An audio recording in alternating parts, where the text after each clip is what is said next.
Understanding the offer. The purchase agreement, aka the offer, is a document that the entire purchase or sale of a property works around, and it's vital that you as either a buyer or a seller understand it. Look, as a buyer, this is a document that your agent will use to write up your offer based on the terms you decided on, and it lays out the framework and the terms for the purchase. In this document, the terms of the agreement will be laid out, such as the purchase price you're offering to pay for the property, the time frame of when the transaction will close and you'll ultimately get your keys,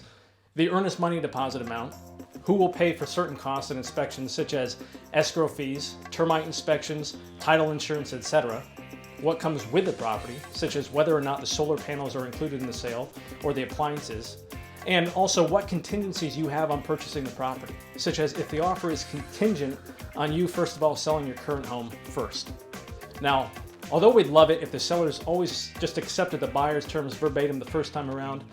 the reality is that the offer is typically a starting point, opening the door for further negotiation, which hopefully results in coming to an agreement that works for both sides. In most cases, if the terms of the initial offer don't insult the seller, think offering $500,000 on $1 million property, the seller will often submit what's called a counteroffer to the buyer. Now, the counteroffer indicates that the seller agrees with the terms of the first offer, with the exception of the proposed changes which are listed in the counteroffer. For example, let's say you as a buyer submit an offer at $10,000 below asking price to the seller, saying you'll close in 60 days, and you say the solar panels have to stay. Now, the next day the seller sends you a counteroffer only stating that the close of escrow must be in 30 days versus 60. Now, in this case, if you were to choose to accept that offer, all the terms of your initial offer would have been accepted, with the only exception being the shorter time frame to close.